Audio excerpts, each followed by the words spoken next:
اعوذ باللہ من الشیطان الرجیم بسم اللہ الرحمن الرحیم آمن الرسول بما انزل الیہ من ربہ والمؤمنون کل آمن باللہ وملائکتہ وکتبہ ورسلہ لا نفرق بین احد من رسلہ وقالوا سمعنا واطعنا غفرانک ربنا والیک المصیر لا یکلف اللہ نفسا الا وسعها لها ما كسبت وعليها ما اكتسبت ربنا لا تؤاخذنا إن نسينا أو أخطأنا ربنا ولا تحمل علينا إصرا كما حملته على الذين من قبلنا ربنا ولا تحملنا ما لا طاقة لنا به واعف عنا واغفر لنا وارحمنا أنت مولانا فانصرنا على القوم الكافرين۔ عبداللہ بن عباس بیان کرتے ہیں کہ ایک دن جبریل علیہ السلام نبی صلی اللہ علیہ وسلم کے پاس بیٹھے ہوئے تھے کہ ایک بہت زور کی آواز سنی۔ جبریل علیہ السلام نے اپنا سر اٹھایا اور کہا کہ آسمان کا ایک دروازہ ہے جو آج کھلا ہے، آج سے پہلے یہ کبھی نہ کھولا گیا۔ پھر اس سے ایک فرشتہ اترا۔ جبریل علیہ السلام نے کہا کہ یہ ایک فرشتہ ہے جو آج سے پہلے کبھی زمین پر نہیں اترا۔ فرشتے نے سلام کیا اور کہا کہ آپ صلی اللہ علیہ وسلم کو دو نوروں کی خوشخبری ہو جو آپ کو عنایت ہوئے ہیں، آپ سے پہلے یہ کسی نبی کو نہیں دیے گئے، اور دوسری سورۃ البقرہ کی آخری آیات، کوئی حرف اس میں سے تم نہ پڑھو گے کہ اس کی مانگی ہوئی چیز تمہیں نہ ملے، یعنی اس کو پڑھ کر اور دعائیں بھی قبول ہوتی ہیں۔ تو بات یہ ہے کہ اللہ تعالیٰ نے مختلف چیزوں کو مختلف پر فضیلت بخشی، جیسے رات ساری برابر نہیں، رات کا آخری حصہ اپنے فضیلت کے اعتبار سے باقی رات پر بھاری، یعنی سحری کا وقت جو ہے اس میں اللہ سبحانہ و تعالیٰ خاص طور پر دعائیں سنتے ہیں۔ اسی طرح دن کے اول حصے میں اللہ نے برکت رکھی ہے، اللہم بارک لی امتی فی بکورہا، یعنی صبح صبح کا جو وقت ہوتا ہے۔ اسی طرح ہفتے کے دنوں میں جمعے کے دن کو فضیلت بخشی، سال کے مہینوں میں رمضان کو فضیلت بخشی۔ اسی طرح جگہوں کے اعتبار سے اللہ تعالیٰ نے مکہ کو خاص طور پر چن لیا۔ پیغمبروں میں بھی اللہ تعالیٰ نے بعض کو بعض پر فضیلت دی، اعمال میں بھی اللہ تعالیٰ نے بعض اعمال کو بعض اعمال پر فضیلت دی۔ اسی طرح قرآن مجید کی بعض آیات کو بعض پر فضیلت دی گئی، حالانکہ کلام سارا اللہ سبحانہ و تعالیٰ کا ہے، لیکن بعض حصہ بعض سے زیادہ برکت والا ہے، حالانکہ سب میں ہی خیر ہے، سارے میں خیر ہے۔ تو اسی میں سورۃ الفاتحہ کا ایک خاص مقام ہے، اور سورۃ الفاتحہ جو ہے اس کو سورۃ شفا بھی کہا گیا ہے، رقیہ بھی کہا گیا ہے، اس کو ہر نماز میں پڑھنے کو واجب قرار دیا گیا ہے، اور پھر اس کو پڑھ کر اگر دم وغیرہ کیا جائے تو وہ بھی فائدہ مند ہوتا ہے، اور تجربے سے یہ بات ثابت ہے۔ جب صحابہ کرام میں سے کسی ایک نے راستے میں کسی سفر کے دوران ایک قبیلے کے سردار کو جو بچھو کاٹ گیا تو اس پر دم کیا تو اس کو آرام آ گیا، جبکہ اس کو کسی اور چیز سے فائدہ نہیں ہو رہا تھا۔ تو اب یہ جو خصوصیت سورۃ الفاتحہ کے اندر ہے وہ کسی اور حصے میں اس طرح نہیں ہے۔ اسی طرح سورۃ البقرہ کی آخری دو آیات بھی بہت اہمیت کی حامل ہیں، اور ان کی ایک فضیلت جو یہاں پتہ چلتی ہے کہ ان کو پڑھ کر اگر کوئی شخص دعا کرتا ہے تو وہ دعا قبول ہوتی ہے۔ ایک اور حدیث میں آتا ہے، عبداللہ بن مسعود سے روایت ہے کہ جب رسول اللہ صلی اللہ علیہ وسلم معراج پر تشریف لے گئے تو آپ سدرۃ المنتہا تک پہنچے، زمین سے جو کچھ بھی چڑھتا ہے وہ یہیں آ کر ٹھہر جاتا ہے، پھر لے لیا جاتا ہے، اور جو اوپر سے اترتا ہے وہ بھی یہیں ٹھہر جاتا ہے، پھر لے لیا جاتا ہے۔ اللہ تعالیٰ نے فرمایا یخشی السدرۃ ما یخشی، جب ڈھانپ رہا تھا سدرہ کو جو کچھ کے ڈھانپ رہا تھا۔ جب نبی صلی اللہ علیہ وسلم معراج پر تشریف لے گئے تو جو بیری کا درخت تھا اس کے اوپر جو روشنی تھی اس کی بات ہو رہی ہے۔ عبداللہ نے کہا کہ سونے کے پتنگے تھے وہ جو اوپر چھا رہا تھا۔ پھر رسول اللہ صلی اللہ علیہ وسلم کو وہاں تین چیزیں دی گئی تھی، ایک تو 5 نمازیں، دوسری سورۃ البقرہ کی یہ آخری آیات، اور تیسری آپ کی امت میں سے اس شخص کے باقی تمام تباہ کرنے والے گناہوں کو اللہ نے بخش دیا جو اللہ کے ساتھ کسی کو شریک نہ ٹھہرائے، جو شرک نہ کرے۔ تو یہ 3 چیزیں ملی تھی جن میں نماز کا ذکر عام طور پر ملتا ہے کیونکہ اس کے بارے میں مزید وضاحت سے احادیث بھی ہیں۔ تو اس حدیث سے کیا پتہ چلتا ہے کہ سورۃ البقرہ کی آخری 2 آیات عرش کے نیچے سے ایک خاص خزانے سے نصیب ہوئی ہیں، اور یہ نبی صلی اللہ علیہ وسلم ہی کو ملی ہیں، باقی انبیاء کو نہیں دی گئی۔ ایک اور روایت سے پتہ چلتا ہے، نعمان بن بشیر سے روایت ہے کہ نبی صلی اللہ علیہ وسلم نے فرمایا کہ اللہ تعالیٰ نے آسمان و زمین پیدا کرنے سے 2000 سال پہلے ایک کتاب لکھی، اس کتاب میں سے 2 آیات اتاری جن کے ساتھ سورۃ البقرہ کو ختم کیا۔ کب کی بات ہے یہ؟ زمین و آسمان کے پیدا کرنے سے 2000 سال پہلے کی بات۔ قلم کب پیدا ہوا تھا؟ 50,000 سال پہلے باقی چیزوں کی تخلیق کے. جس گھر میں 3 رات یہ آیات پڑھی جائیں شیطان اس کے قریب نہیں آتا.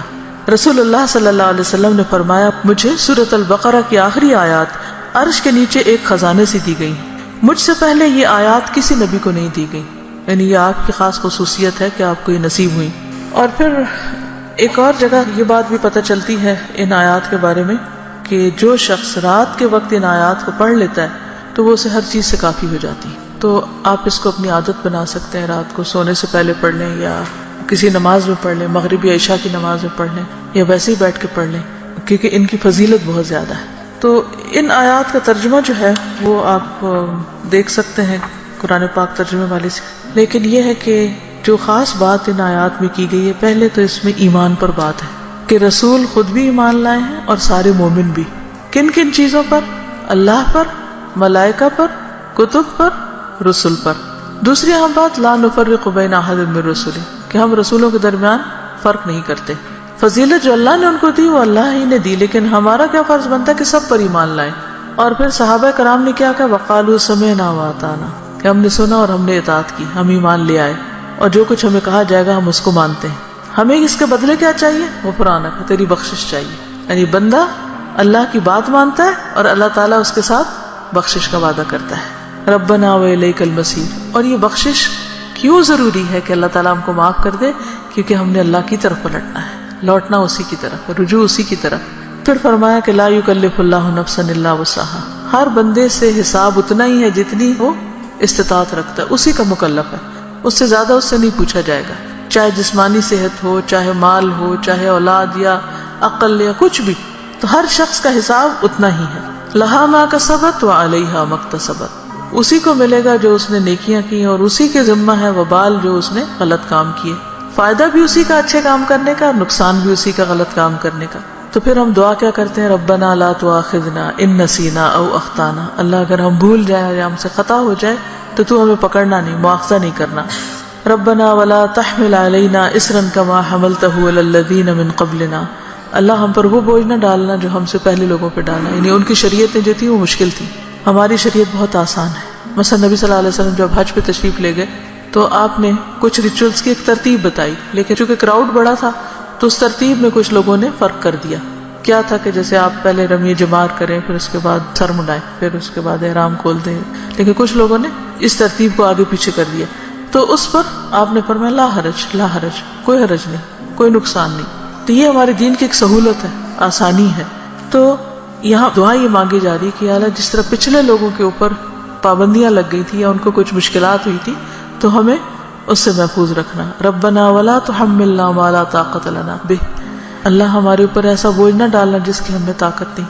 ہم دیکھیے کہ اگر ہم امن سے ہیں، سلامت ہیں، ہم سانس لے رہے ہیں، کھا پی رہے ہیں، جس کا مطلب اللہ کی رحمت ہے ہم پر. کوئی بھی چیز آپ دیکھیں کہ کسی وقت بھی آؤٹ آف کنٹرول ہو سکتی. سورج کسی وقت آؤٹ آف کنٹرول ہو سکتا ہے، ستارے آپس میں ٹکرا سکتے ہیں، زمین کے اندر سے لاوا ابل سکتا ہے، زلزلہ آ سکتا ہے. انسان کسی کام کرنے کی سکت نہ رکھے، بیٹھے بٹھائے اس کو کچھ ہو سکتا ہے. اس کے بولنے کی قوت، اس کے دیکھنے کی، اس کے سننے کی کچھ بھی چھن سکتی ہے. تو اللہ تعالیٰ سے ہم دعا کرتے ہیں کہ یا اللہ ہم پر وہ بوجھ نہ ڈال جس کے اٹھانے کی ہم میں سکت نہیں، یعنی ایسی کسی آزمائش میں نہ ڈالنا کہ جس سے ایمان جانے کا خطرہ ہو. کچھ دن پہلے مجھے کسی نے فون کیا اور بتایا کہ فلاں جگہ پر جو لوگ قید ہوئے تھے ان میں سے ایک کو 40 سال کی قید و مشقت کی سزا سنائی گئی. جگہ کا نام میں ویسے نہیں لے رہی کہ پھر پن پوائنٹ ہو جاتا ہے کہ کہاں کی بات. تو میری بیٹی نے کہا کہ میرے ذہن سے یہ بات اتر ہی نہیں رہی، کیونکہ جو اس آدمی کی بیوی تھی اس نے فوراً ہی کھلا لے لی کہ میں اتنا ویٹ نہیں کر سکتی، اور حالانکہ اس کی بچی بھی تھی چھوٹی. اور 40 سال تک کون جیتا ہے ماں باپ میں سے، بہن بھائیوں میں سے، کہ جو اس کو پیچھے ملنے کے لیے جائیں. اور سزا بھی کوٹڑی کی سزا ہے، کیونکہ تکلیف دہ قسم کی سزا ہے. تو وہ کہتے ہیں اس شخص کی بیوی نے خود آ کے بتایا کہ میں یعنی کہ کس طرح یہ سب کچھ ہوا اور کیسے وہ پکڑا گیا اور کیسے سزا ہوئی، کس طرح میں نے کھلا لے لی اور اب میں خود ارن کر رہی ہوں، اپنا زندگی چلا رہی ہوں. کہتی کہ مجھے جو چیز بہت زیادہ ڈسٹرب کر رہی ہے وہ یہ کہ دنیا میں بھی بعض اوقات لوگوں پر ایسی بڑی بڑی تکلیفیں آ جاتی ہیں کہ جس میں سارے ہی ساتھ چھوڑ جاتے ہیں. تو قبر میں کیا ہوگا، جہنم میں کیا ہوگا، کوئی حال نہیں پوچھنے آئے گا. اس لیے بہت ضروری ہے کہ ہم ایک تو دنیا میں بھی ایسی آزمائشوں سے پناہ مانگیں، کیونکہ آپ دیکھیں کہ آپ کو 40 سال ایک کمرے کے اندر رہنا پڑے یا ایک چار دیواری کے اندر رہنا پڑے تو انسان کی حالت کیا ہو جائے۔ ہم اچھے بھلے کھاتے پیتے چلتے پھرتے، ہم کہتے ہیں جی اب ہمارے فزیکل چینجز آ رہے ہیں، اب ہم جوان ہو رہے ہیں، اب ہم بوڑھے ہو رہے ہیں، اب ایسا ہو رہا ہے، ابھی ویسا ہو رہا ہے۔ تو ایک شخص جس کی جوانی بڑھاپا سب کچھ ایک ڈیل کے اندر گزرے، اس کی کیفیت کیا ہو سکتی ہے جس کی کہ مجھے 40 سال یہاں رہنا ہے، 40 سال یہاں، اس کے لیے تو زندگی ایک طرح سے ختم ہے۔ تو میں نے اس کو سمجھایا کہ دیکھو 40 کے بعد نکلے گا تو صحیح نا، اگر زندہ رہا، ابل تو پتہ نہیں کب تک زندہ۔ سوچو ان لوگوں کے بارے میں، تم اس سے زیادہ ڈسٹرب ہو تم ان کے بارے میں کہ جو قبر میں اس سے بڑی جیل میں اور جو آخرت میں پکڑے جانے والے ہیں، ان کا کیوں نہیں تم سوچ رہی؟ ان کے لیے کچھ کرو۔ ہم سب کا فرض بنتا ہے کہ کوئی اچھی بات ہمیں پتا ہے تو ہم دوسروں کے ساتھ شیئر کرتے رہیں تاکہ وہ بھی گناہوں سے بچیں۔ اسی سے آپ سوچیں کہ دنیا میں 40 سال ایک جیل میں گزارنا ایک وحشت ناک تصور لگتا ہے، کیونکہ ہم ریلیٹ کر سکتے ہیں نا اس کو۔ لیکن قبر میں کوئی چلا جاتا مٹی کے نیچے، بھول گئے سب کون گیا کیا ہوا، وہاں تو کسی کی چیخ بھی باہر نہیں سنائی دینی، اور لوگ کیسے کیسے غلط کام کر رہے ہیں، خود ہم پتہ نہیں کہاں کہاں غلطیاں کر رہے ہیں۔ اللہ تعالیٰ ہم سب کو معاف کر دے۔ تو بات یہ ہے کہ اللہ سے یہ دعا مانگتے رہنا چاہیے کہ یا اللہ ایسی ہمارے اوپر آزمائش نہ لانا، ایسی مشقت نہ آئے کہ جس کو ہم اٹھا نہ سکیں، چاہے وہ کوئی بیماری ہو، کوئی مرض ایسا ہو۔ آپ دیکھیں کہ بعض بیماریوں میں پین ہوتی ہے، بعض میں تکلیف ہوتی ہے، ناقابل برداشت حد تک تکلیف ہوتی ہے۔ اس وقت انسان کے لیے صبر کرنا اور اپنے آپ کو کنٹرول میں رکھنا کہ منہ سے کوئی غلط بات نہ نکلے، اور اگر منہ سے تو چھوڑے، دماغ میں بھی برا خیال نہ، کیونکہ حدیث میں آتا ہے کہ تم اس وقت تک نہ مرو جب تک تمہارا حسن ظن اللہ کے بارے میں نہ ہو۔ اس کا مطلب نہیں کہ موت اپنے ہاتھ میں لے لو، اس کا مطلب یہ ہے کہ مرتے وقت تم اللہ سے اچھا ہی گمان رکھو تو تمہیں موت آئے۔ لیکن آپ کو پتہ ہے جب تکلیف کی شدت ہوتی ہے نا تو گمان اچھا رکھنا سب سے مشکل کام ہے، بہت مشکل۔ اس وقت مایوسی کی طرف سوچ ہو جاتی ہے فوراً۔